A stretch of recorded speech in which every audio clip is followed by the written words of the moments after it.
All right, good evening, everyone, and welcome to another episode of Teen Talk Live. I'm so excited to be here with you tonight. This is your host, Ann Dillard. I'm a licensed marriage and family therapist, and I have a special guest with me tonight. Well, before I came on, I was just sharing that primarily I talk about raising girls and teen girls and everything that has to do with girls, right? But I've been listening to you all, and people have been asking, what about boys? What about boys? Well, earlier this year, I met a new colleague, a new friend, and his name is Greene, and he's a parenting coach. And I'm so glad to have him here as our expert guest on Teen Talk Live tonight. Welcome, Eric. Hi, Ann. Thanks so much for having me. And I've been looking forward to this. I'm excited to talk with you. Absolutely. I'm so glad that you agreed to be on Teen Talk Live because I've been following you and watching you. I hate that I couldn't be in your workshop at the Diversity and I Parenting know. Conference, Yeah, right? I know. I missed yours too. I know there were so many excellent workshops going on I at know. the same Yeah, time. there really So were. So I want to say shout out to Mercedes Samudio for putting on that conference. It was just fantastic. I wish I would have been able to attend every session that there was. right. That was my only complaint. I could not attend every That's session right. because they Yeah. were all informative and very engaging. And so um, you are known as the one awesome dad, right? Yes. I'm Yep. going to have you introduce yourself to the audience and tell them about One Awesome Dad. Okay, sure. So One Awesome Dad is me. I'm on social media and I have my page is called One Awesome Dad. And sometimes I look back and I can feel self-critical about choosing that name, One Awesome Dad. Maybe it feels a little boastful, to call yourself that. But at the same time, I felt like it was something I wanted to aspire to as a dad. I wanted to feel like an awesome dad, and so I started a page. This was around 2012. My son was born in 2011, and I just dived into parenting topics. I was learning about attachment parenting, and at the time, I was working full time as a web developer. Mm-hmm. And so parenting topics weren't really something I was spending a lot of time with a whole lot of interest, put it that way, until my son was born. Wow. Right. And so when he was born, I just dived in. It just all was so interesting to me, attachment parenting and conscious parenting. And I started learning all this new stuff. And eventually, so what do? I created a Facebook page where I just wanted to share my opinions at first. It felt like a place I could share things. And in time, I started to get a following with it.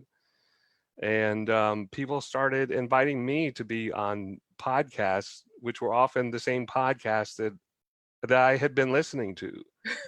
And that's how I got in touch with Mercedes. She found me and she invited me to be on her Family Couch show on YouTube. So it's all been very exciting. And just last year, I finally went through a program, the Jai Institute for Parent Coaching, Oh, and I became certified as a parent coach. And it just became a passion in my life to help families and to share the message that I like to share, which is raising children with positive parenting, with peaceful parenting, and with attachment parenting and all these kinds of theories that I'm sure we'll get into. wow. That is Yeah. so exciting. And I love the part that you talk about, this, because I say one awesome dad, it doesn't mean that I know it all, I have it all together. This is something Right. that's also an aspiration as I parent. Right? Exactly. Right. I don't think we ever arrive as a parent.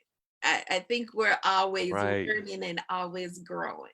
That's a great point. Yeah, we're always growing. We're always, and that's what makes us awesome. So, right. Yes.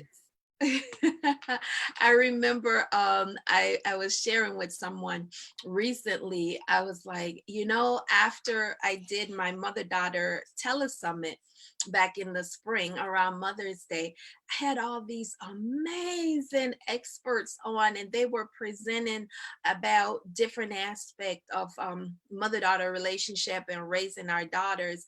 And I was like, oh my goodness, I wish I could reparent. Just Oh, yeah, I learned so much. right. Yes. So let's start by talking about a little bit about positive parenting, as opposed to what? That's what, yeah, that's a good question. As opposed to negative parenting. Yeah, And I what don't know.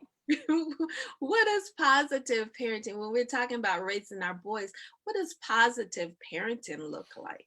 So the way I would see that is, and there's a lot of um, specific terms I think that are used to talk about different approaches to parenting. So you have peaceful parenting, conscious parenting, gentle parenting, attachment parenting, positive parenting. So what do we mean when we talk about all these things? I think they just really refer to different aspects of parenting. And so for me, when I think of positive parenting, I think that for me, that translates to the removal of a lot of the criticizing, I would say, that we do as parents with our children. And because sometimes, I think sometimes a lot of our belief systems come up as parents, the way we think we should be raising our kids, the way we should be correcting them or fixing them or trying to control them. And so for me, positive parenting would be taking a step back and letting go of that and really seeing your child for who they are, which for me always translates to seeing them in a positive light. That's really wow. There's so much I want to unpack in that. Okay. And let me just pause for a second to welcome our guest. Hey, Chris, I'm so glad you're here. And Chris says, is there a way to determine what my parenting style is? And Okay. I'm sure Eric is going to get to that. Hey, Sis Campbell, thank you so much for being here. Chris, we're going to answer your question because you have the expert here sharing with us tonight. So Chris, Eric, sorry. Yeah. When we're talking about transferring some of our own parenting things that has happened to us as our parents parented us, Yes. it seemed like that or those ways are come to be the natural way to parent. And even though Right. sometimes when you say I'll never do that to my kids or I'll never say that to my kids, it appears that from my experience, Mm. when you're in a stressful situation or without the proper tools and the proper skills, that's what you revert to. Yes, I love that you'd say that. I love that you use the word appears Right? because, yeah, because it appears that way, but really very often, we're just running off of belief systems and ideas that we had programmed into us as children. And so I Right. think there's a lot of unconscious patterns and beliefs, like I say, about children and about parents that I think just get passed along. And sometimes it's very difficult to really peel back those layers and take a look and see what's really going on. Yeah, that is so true because the data that I read says that your belief system is formed between age 0 to 10.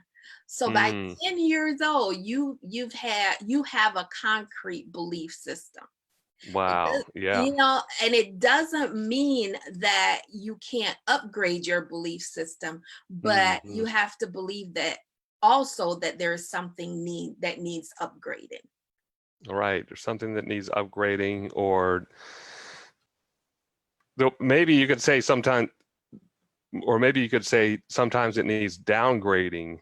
In other words, just removing that layer, I like right? that. Or just kind of peeling back the curtain and I seeing like what's that. really going on underneath. So Right. upgrade or downgrade, I'm with you. Yeah.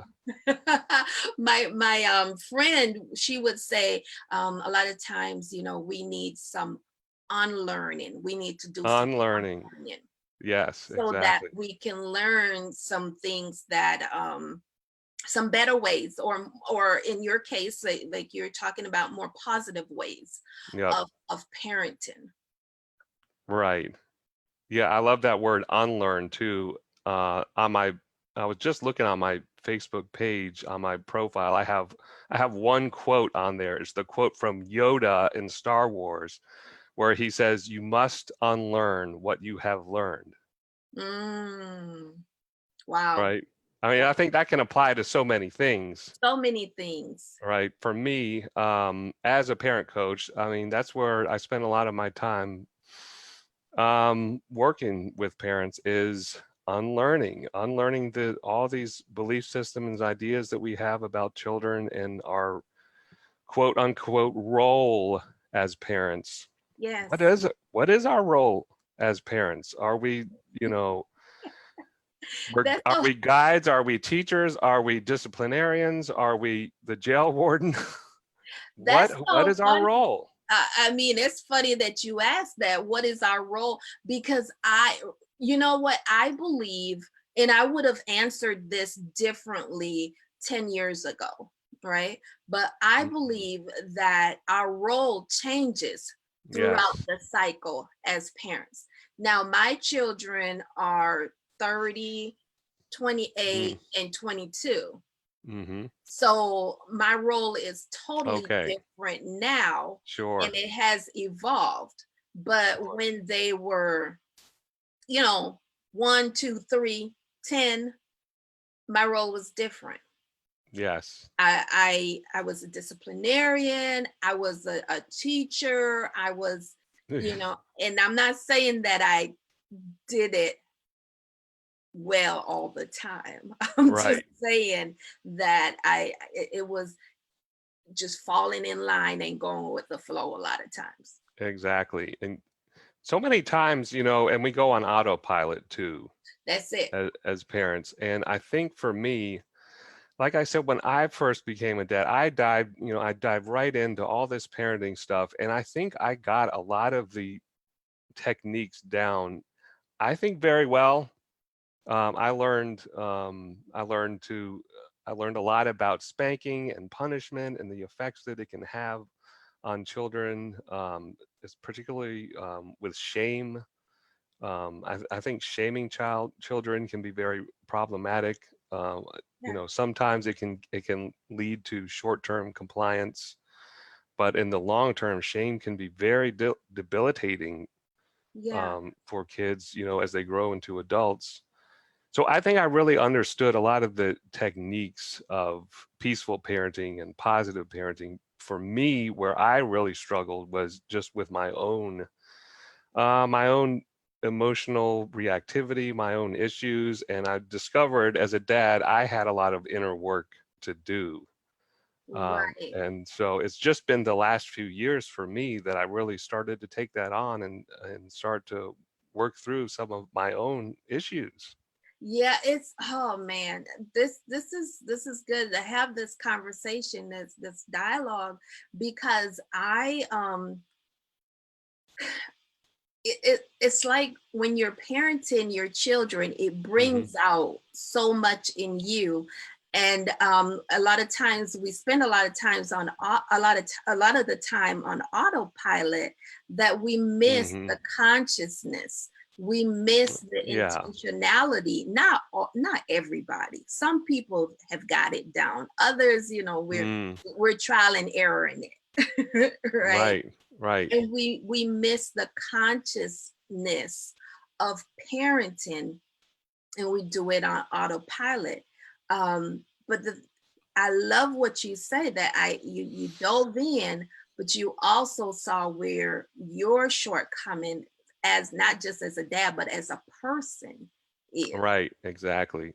right? So Because you that's, can't give what you yeah, don't have. exactly. And for me, one of the big parenting techniques, let's call it, in positive parenting and in peaceful parenting is the use of empathy.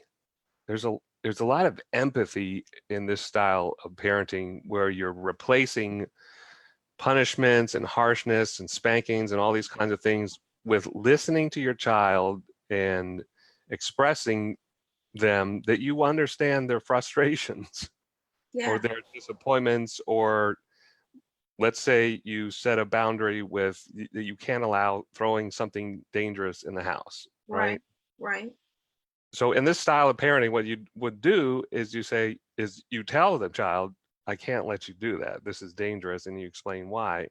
And then you focus on the emotional challenge that they're having that's causing them to throw in the first place, or the Right. disappointment that they might feel that you just asked them to not throw something dangerous in the house. Yeah. So instead of battling with your child where, stop throwing that, well, I don't want to, I like throwing it, but I told you to not throw it. But then they throw it again and you say, I told you, and then stop it. And it becomes this battle like back and forth between each other, Right. right? In a Instead of power that, struggle, right? right, instead of that style of parenting, in peaceful parenting and positive parenting, what you want to do is you start focusing on the emotion. I see you're really upset. I can see that disappoints you, right? Um, or you're, wow, you're really mad at me. You wanted to throw that thing at me, right? Right. Well, okay. So hold on one second. Okay. Okay. So Chris, one of our viewers, she said, Yeah. I'm a mom of two boys, and I Yeah. think one of her son is a teenager. And she says, I believe that I parent them differently based on their personality. Okay. Right. And I think that, is key. I think that understanding who they are, and understanding their natural bend, Yes. I Sure. think that takes intentionality, that takes consciousness as a parent, Sure. Right. So right? every parent has to determine, you can read all the advice and consult with all the parenting coaches in the world. At the end of the day, as the parent, you got to make the decisions that are best for your own child, right? Absolutely. So, Okay, so let's talk about the example that you just gave. I okay. love that example. So, you gave a really great technique as to how not to go into this, to lock heads and go into this power struggle with Right. your child. Now, that requires a lot of skill, Hmm. Eric, because Yes. a lot of us don't go to parent academy to Right. learn how to do that. And so Hmm. what I'm finding is, working with parents and coaching, and even in Hmm. my own experiences as a parent, right? I didn't have the emotional intelligence to even Right. understand all of that, and to, validate feelings, and things like that. It was like, Mm. I said don't do that, so I expect you not to do that. Right. Yeah. And and so Eh, that, I think, cuts off the ability to pass on some of those emotional intelligence to the child when you're deficient in your own self. Yeah. Yeah. Absolutely. And that's kind of the point that I was getting to, was that I felt like early on as a dad, I really understood these ideas about empathizing and validating feelings, and I saw it working with my son too. And it was very powerful to me sometimes in moments where, it's all children go through a hitting phase, Mhm. typically around 3.5, 4, sometimes into 5. um, for me, even when my son would be, hitting and punching, I was very good with with sticking with the empathy and valid, I see you're really upset, you know, but don't hit me. But I see how angry you are, right? Right. And I saw the power of how just empathizing and validating the feelings would work. But for me, and that's the point that I wanted to get to, is that I still felt very challenged myself with being able to express that empathy. And I started to ask myself inside, what more and more I would ask myself, what's going on with me that I feel so challenged with expressing empathy with, I've got this 4-year-old kid and he's a great kid, right? So what's going on with me became more and more the question for me that I started to ask myself. And that led me down a path of really opening myself up to emotional healing is really what it came down to. And that's the path that I've been on the last couple of years. Okay. Yeah. I mean, okay, so let me also say some of this, the parenting that we do, some of it is cultural. It Yeah. doesn't necessarily mean it's right or it's wrong. Some of it is cultural. Some of it is how you learn, and all of it is how you learn. Sure. Some of it is what you unlearn and Yes. relearn, right? Um, Absolutely. and others of it is um, okay, look, so let's take, for example, in the African American community, a lot of parents, and I'm not saying all parents, especially when raising boys, a lot of times parents feel like we have to be stronger on our Right. boys because of the atrocities that they'll face in the world outside of the house. Right. Right. Um, and so we use different measures and different methods to reach that level, that kind of parenting, or to execute that kind of parenting. I'm not saying that it's all right. I'm saying that I wish that I Mm. knew some of these skills, Okay. to emphasize, Yes. because a lot of my parenting, even though I said I won't do this and I'll never do that to my kids, when I took account of my parenting, a lot of it was shame based. Yes. Yeah. And I didn't understand the impact that shame can have on their brain Hmm. development. Right. I didn't understand a lot of that. And so I'm gonna get right back to you, because this is a comment that one of Okay. our viewers, Avis, says. She says there's no positive parenting style because being a parent is not perfect. Well, I Hmm. don't necessarily agree with that, but this is her perspective. We Okay. sometimes make good and bad decisions as parents. Yes, we learn as we go, and we try to improve and improve our parents' way of parenting our children. There are things that you you will. I don't understand what that says right there, but okay, there are things that you do well and that you could do over, but there is no do-over that can Mm. make changes. Okay. You have to understand the stages of that children go through at different ages. Each Hmm. child is different and needs different things when it comes to parenting. I find that with my boys. Okay. So I mean, I agree with most of what she said. Um, but I do believe that there is a positive way of parenting. It's positive doesn't mean perfect, in my opinion, Sure. Right. right? Positive is just meaning that you're devoid in shame and all those other things that is not so positive. What do you Yeah. say that? Yeah. Absolutely. Wow. There's so much there to unpack. Right? Right.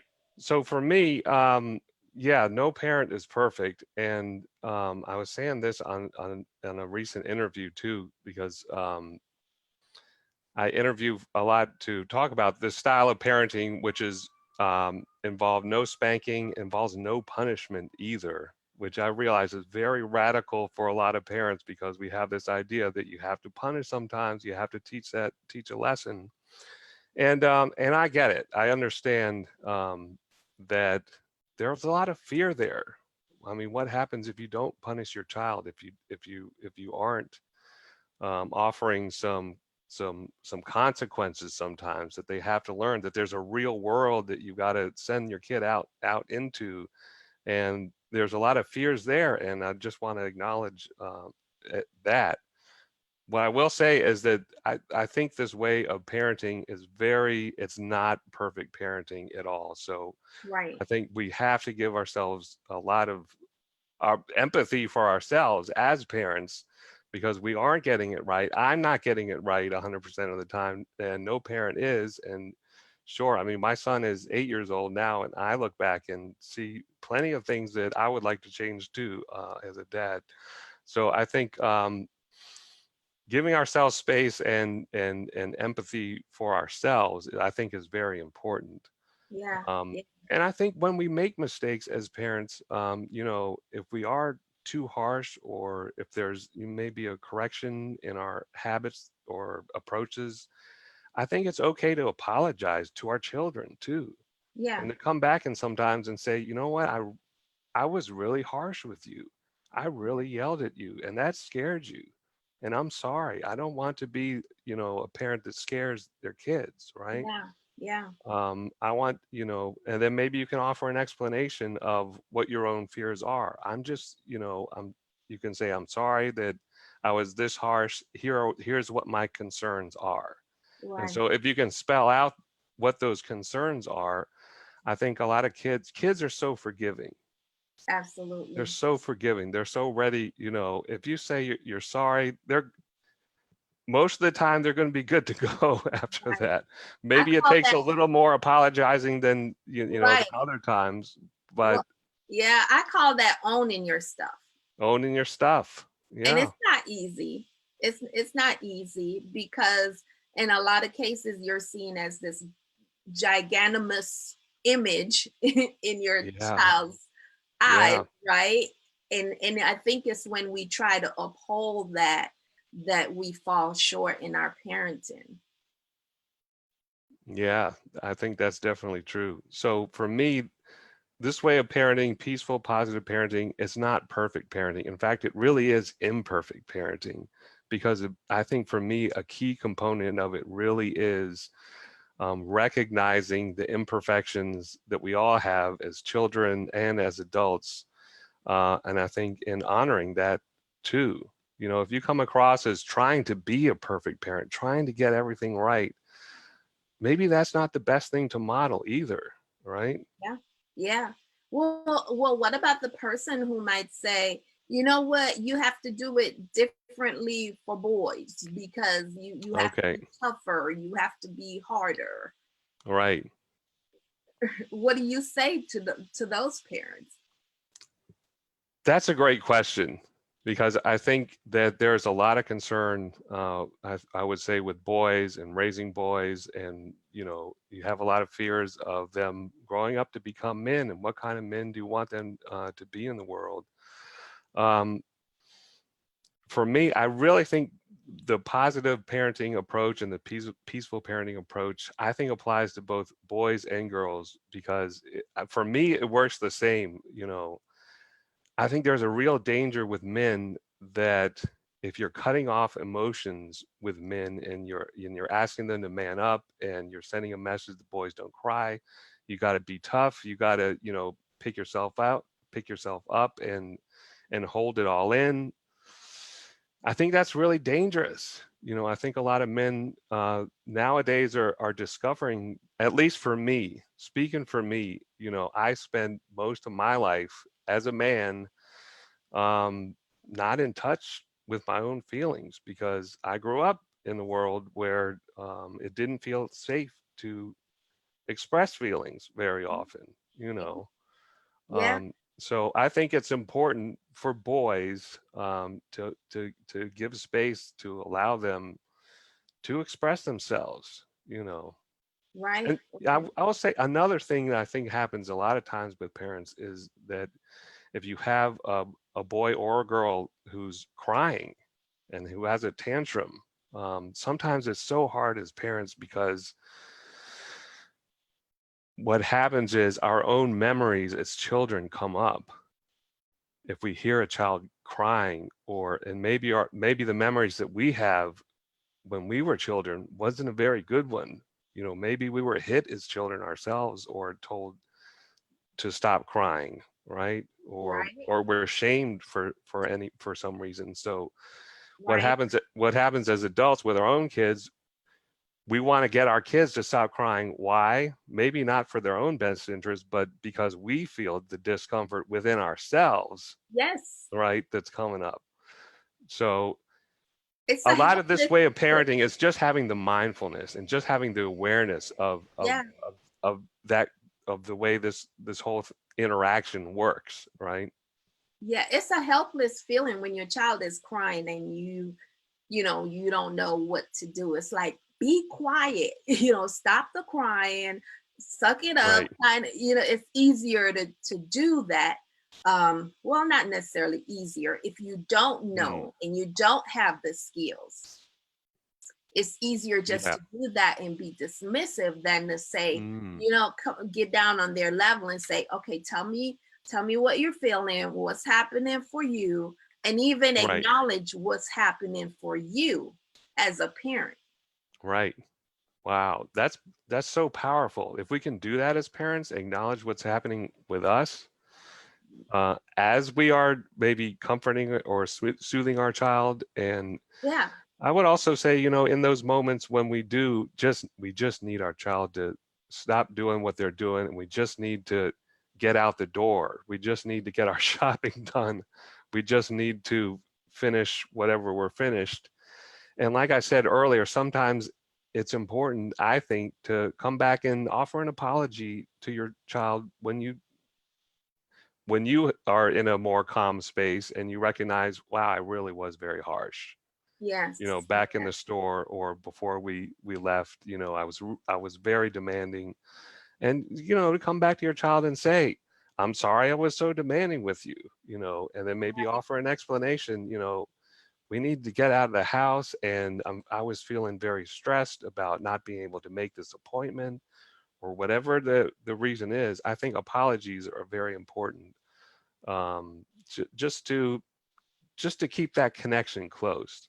Yeah. That's another component, I would say, of this way of parenting. It's based in connection and creating safety in the relationship. If you can create safety in the relationship with your child, that that can be very powerful. And let me say, emotional safety. Emotional safety, yes. Right? Yeah. Because, if I'm thinking that all I need to do is provide a roof over your head and food for you to eat, and Hmm. clothes, right? And make sure you go to school, I might, in my limited thinking, I might think that I'm creating safety. But it's that emotional piece that we have to pay attention to. Yes, for sure. Yeah, And the emotional safety. I'm glad you brought that up. Right, the emotional safety in the relationship, as much as you can, I would say, to provide that kind of safety with your child, that you're a safe place for a child to express themselves. If Because if you're not, they're going to find someone else in the world who they do feel safe to express themselves with, and that's going to happen regardless. Mhm. But um, I think I think this way of parenting, this peaceful, positive approach, it's based in the connection that you have with your child. So once you don't have that, then it's very hard to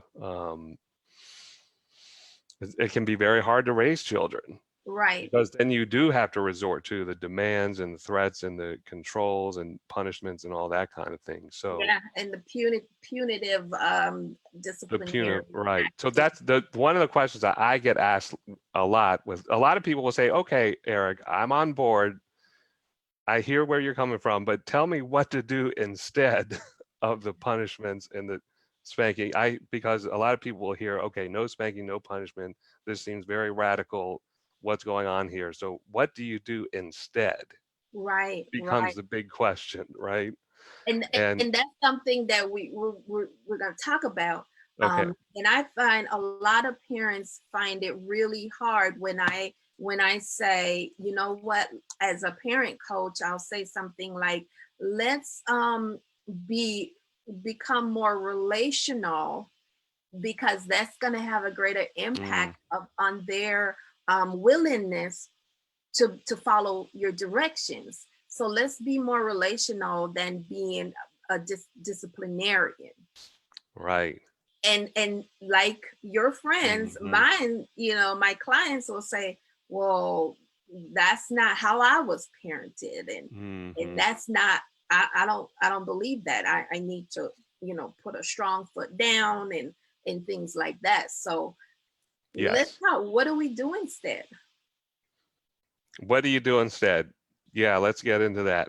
Well, it's okay. It starts with the connection. It starts with that creation of safety in the relationship, because a lot of parents will say, when they hear me talk about this, what they'll say is, they'll say, "Are you kidding me? You can't just talk to your child. You can't just ask them to do something. That seems like a wild expectation." But actually, if you have a close relationship with your child where there's a lot of trust and, like you said, emotional safety, you can actually talk to your child and explain to them why something is dangerous, or why you have a certain boundary in place. I think that leads me to another point, is that a lot of people see this as having no boundaries and no control. um, it's not that. That there's just a lack of toughness. So Mm, there's a lack of toughness. There is firmness. I mean, if your child is playing with an electrical outlet, let's say they're sticking a knife in there, that's not a boundary that that you want to that you can't let them cross over that particular yeah, boundary, let them right? You got to explore. keep them safe, right? And there's so many of those kinds of things. I mean, that's a more obvious example. So sometimes you have to be firm with a boundary, that we can't have that. You can't do that. And you explain to them why. And then again, what you do is you focus on the feelings that they're having, or Yeah. the frustration that they have, or the disappointment that they have. But when you have that safety and that trust and that close connection in the relationship, kids will listen to you. And a Yeah. lot of parents, I think, are very surprised by that. Hmm. I think for me, I had some surprise by that as a parent too, Right. as I raised my own son, and learned these kinds of techniques myself. Yeah. Um, it can be surprising of the fact that you can actually ask your child to do something, and a lot of the times they will follow you, just because they have that trust in you and that safety in the relationship.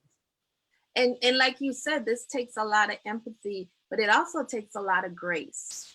Giving yourself grace as a parent, right? Yeah. To mess up and make it right, and giving your Yes. child grace as an individual, to know that, okay, they might not get it right, but it doesn't make you a bad person. It doesn't make that child a bad person. It's just that we're figuring out this walk together.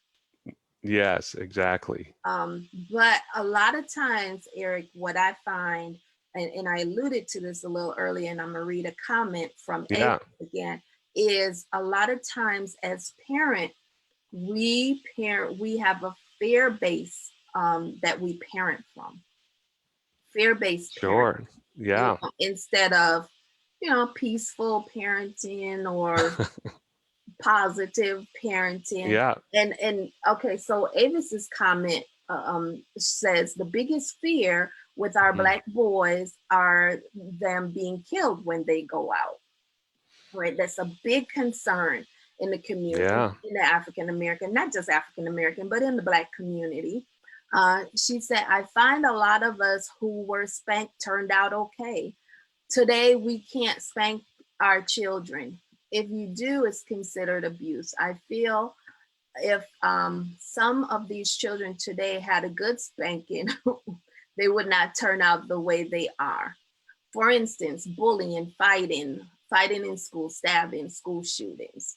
What do you Hmm. say to that? Wow. Yeah. So I think spanking, it can be harmful for a kid. And I think it does a lot of more harm than good. I mean, maybe you get the short-term compliance. Maybe you get them to listen in the moment. But the problem with spanking is it it dissolves the connection and the emotional safety we were talking about in the relationship. And so it actually hinders your goals as a parent, in my view, um, because now your kid doesn't trust you as much. And so when you have something important to share with them, you know, you're the person that just hit him. You just spanked them, you know. At least for me, I look back in my own childhood growing up, I was spanked. And did I turn out fine? I mean, how do we define fine? In the end, are any of us fine is maybe a question we can all ask of ourselves. But at least for me, I spent a lot of time, reflecting on this. I think spanking was harmful for me, growing up, because I think it did create a division in the relationship that I had with my own parents. Yeah. And I can look back and I can see that I started to distance myself, I Mm-hmm. think, from them, and started to have less trust. I didn't feel safe to share with them a lot of things that were going on in my own life. Yeah. And I started to lie a lot with them, Mm-hmm. because it became about, for me, it became about avoiding the punishment, Right. avoiding the spanking, anything that I could do to avoid the grounding. If I did something that I wasn't supposed to be doing, or if I did something I knew was going to get me in trouble, I'd just lie about it, Mm-hmm. just to get away, just to find a way around, avoid the punishment, avoid the spanking, and avoid the grounding. Right. Uh, So on one end, you're trying to gain some, meet a goal on one end, but then you're perpetuating other behaviors, negative behaviors on the other end. that's a good way of putting it, right? You're Mhm. perpetuating a lot of negative behaviors too, And feelings. and feelings, right? And so I just want to acknowledge that, a lot of parents, may feel like, you've got to do something in the moment, or that you have a lot of fears of what's going to happen to your kid, growing up in unsafe environments or in an unsafe world. I just want to acknowledge that there are, you have legitimate fears. And so my answer to that would be to express those fears to your kids and explain why you have certain rules in place. The more explaining that you can do, and the more expressing of your own fears and expressing of your own concerns, Yeah. from a heartfelt place, I think, rather than I'm the parent, and you do what I tell you to do. For me, that just creates that distance in the relationship. And very often what happens with kids is they'll tune you out, Hmm. right? That's You so true. want your kid to tune in, because you are the adult. You have more of the wisdom of the ways of the world, Yes. right? And so Yeah. you want your kid to tune in to you, and to listen to you. Right. Right. That's so true. I was a parent that spanked my children, um, but that's one of the things that I would do differently now, Mm, and I you think would. the I definitely would, Mm, because I think the more skills that I acquire, the more I'm able to it's communicate better, and the more empathy I'm able to share. or Yeah. exercise, right? And so I'm not limited, or I can handle my frustrations better to be able to help parent. And that might be, I don't know, that might be easy to Yeah. say because Yeah. I don't have any little kids now. I got grandkids. Okay. But when I reflect on parenting, I definitely would do it differently. Mm. I definitely would do it. And I remember saying that to my kids, and they're like, so now you would do it different, Okay. right? But definitely I would, because I think my capacity for explaining or exemplifying empathy has greatly expanded. Okay. I think for me, I'm a bit of an older parent. So my son was born when I was 39. Oh, wow. Right. So I had a lot of, I think, wisdom over the years. Yeah, And I think a lot of my own rougher edges maybe were smoothed out by the time he came along. yeah. Um, and I think partly for me in my own journey, and I don't know if I've told you this before, Anne, but I lost a daughter in my early 20s. Oh, She was 3 weeks old and she had a heart defect. And so it was unexpected. And mm, it just happened, kind of out of the blue. And like I said, it was unexpected. The doctors, it was undetected. wow. And so I spent a lot of time in my life, I think, really reflecting on that. And I think by the time my son was born, Yeah. so he was born maybe 15 years going on after that. So Wow. by the time he was born, for me, I just had so much appreciation for this little baby in my life, you Yeah. know. And so I was so appreciative of the fact that he was alive and he was making sounds, he was making noises, Right, right? right, right. And I remember him. He used to bang on those little keyboards with the musical keyboard and just make those sounds, right? Yeah. And it didn't bother me at all. It Mm, just to hear his aliveness and the excitement of making the sounds and everything for me was very exciting for me as a dad. I felt in a way redeemed, or maybe redeemed isn't the right word. Like I say, I just appreciated him coming into my life so much. And I think wow. also the fact that I was 39 years old, I had a lot of years to reflect on Yeah. maybe what it means to be to be as a parent. And like I said, I dived into the parenting books and everything. And I think it gave me a lot of perspective. Are there things that I would like to go back and change now as a dad with him? Yeah, sure, definitely. I think, Yeah. like I was saying, one thing, like I was starting to tell you earlier, was that I really had trouble empathizing, even though I think I understood a lot of these techniques that we've been talking about. For me, that I understood that empathy worked, but it didn't feel very genuine for me. Mm, And I really started to reflect on why do I struggle, with expressing empathy, right. and that led me to finally getting into therapy myself. I only started to go to therapy in the last 3 years.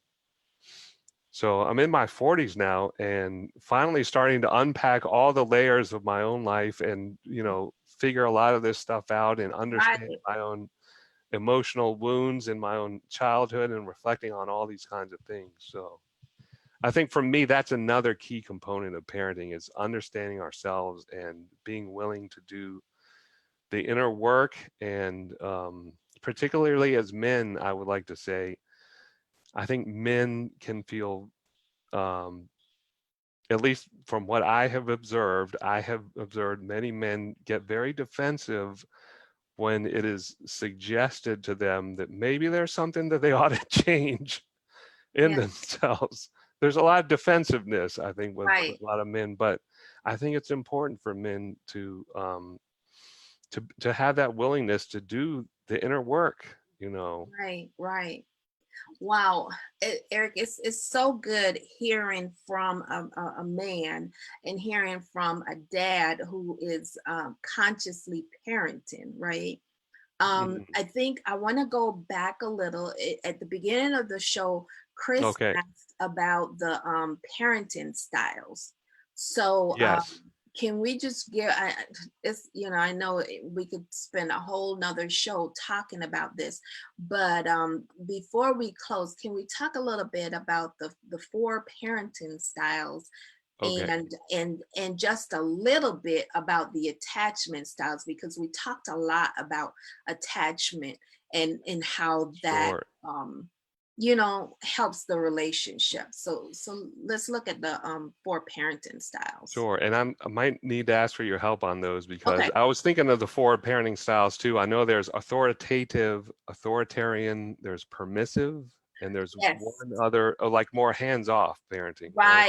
Right, and the uninvolved, right? Uninvolved, right? So and she said, is there some place where you can learn about what parenting style you are? And there definitely is. There are different and I'll probably try to find a link to a quiz and drop it in this in the comment section of this broadcast, because Right. each of them have different traits. The authoritarian, um, they're often tough, um, or thought of as disciplinarians, Right. you know. Okay. Yeah, and then they communicate mostly in one way. I'm the parent, right? And Authoritarian, right. yes, yeah, So what I would say is look up, I would suggest to Chris, if you're still on there, look up the four parenting styles. I would right, say Google that. I'm not the biggest fan of this four parenting styles because it's a little bit problematic for me to sort of put yourself into a box and say, okay, I'm this kind of parent. I'm a permissive parent. I'm right, authoritarian. And I right. think the way that they set that up with the four parenting styles, a lot of parents like to gravitate to the authoritative, which Exactly, is kind because of a mix. that's the good one. That's the good That's one, right? desired. Because you get a little bit of the authoritarian mixed in with the permissive, and it kind of feels good, right? Right, right, So right, I think I have some criticism, a little bit of that, of because I don't like, making parents want to feel like they're put them into a box in any of these four parenting styles. At the same time, though, I think it's a really good thing to reflect on yourselves as to you have these four parenting styles, and I think we're all a bit of a mix of all of them. So right. I think it can be very helpful for parents just as a matter of reflecting, Exactly. right? Exactly. So I did drop a link in there that Okay, give okay, give some insight as to what the four parenting styles are, or where you might feel that you are and where you would prefer to be, as a right, yes, and then the other thing that we talked a little bit about, we kind of gloss over, was the four attachment styles. okay, And so I know that we have secure attachment, yes, we have avoidant and dismissive attachment, um, we have anxious attachment, and disorganized and unresolved attachment. okay. So those are four attachment styles, and why are those Mm, important? And you talk a little bit about attachment. It's you a lot of times children develop their attachment styles based on how they were parented, and okay, that um creates the level of attachment in that child, if they're going to be avoidant, if they're going to be have an insecure attachment style. The thing that's important about that, I know we're talking about raising boys in positive parenting, the thing that's so important about how the attachment style that's developed between the caregiver and the child is that that child takes that attachment style into their adult relationships. right, yeah, And so without the mm, unlearning and the relearning, if it's an undesired attachment style based on how you parented, that can be a really challenging process. Right. You posted something about that on your profile. I think you had a quote about how the attachment style is brought into our adult relationships, It is. right? It is. And I think I'm going to also put a link on here because I think it's important that we pay attention to these things, and a lot of times we don't even know to pay attention to these things. And as we become Yeah. more aware about what's happening, as we become more aware about the cognitive development that our children experience as a result of our Mm, parenting, I think we owe it to ourselves and our children and the legacy that we're creating to okay. do better and expand Wow. our Yeah. horizon. Yeah. Wow. I love the way you say that. I Yeah, thank you. So we are, look, I know that we could talk forever because I'm really enjoying this. But I I'm am really too. conscious of your time, and I appreciate you taking time to be here to share this information with my audience. So as we close, Eric, could you give our audience just a couple of tips on how to do this peaceful, positive parenting? And Sure. one thing that I didn't get from you, and I really wanted to talk about, and we don't have enough time, talk about why is it so important to Mm, have dads? You did mention a mm, little bit about it. It's how important it is to have dads in the lives of our children and yes. our sons. Right. Well, yeah, let's talk about that first. I think not only is it important to have dads in a child's life, well, let me sidetrack first just a little bit and acknowledge that there are families that don't have dads. Right.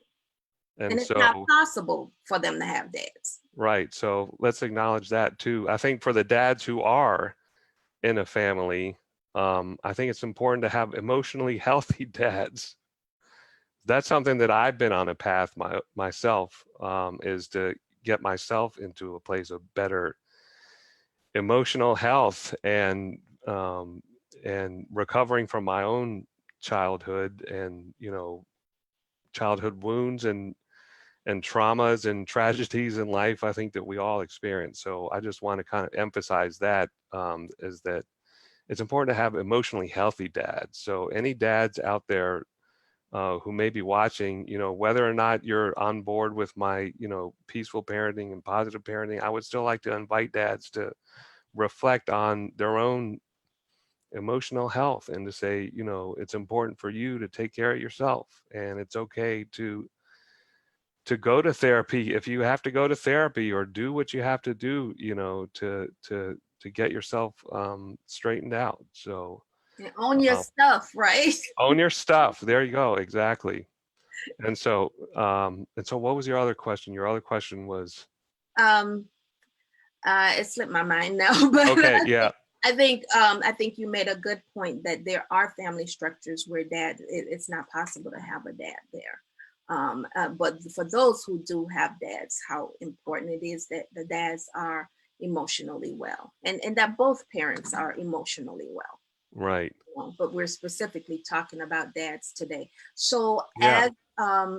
as we wrap up, what advice can that you haven't given already can you give to parents about this positive, peaceful parenting? Right. So again, I realize, this way of parenting that I'm talking about can seem very radical. And what I want to say is that it's not, you know, I don't want to come across as saying this to judge or to shame other parents for other styles of parenting.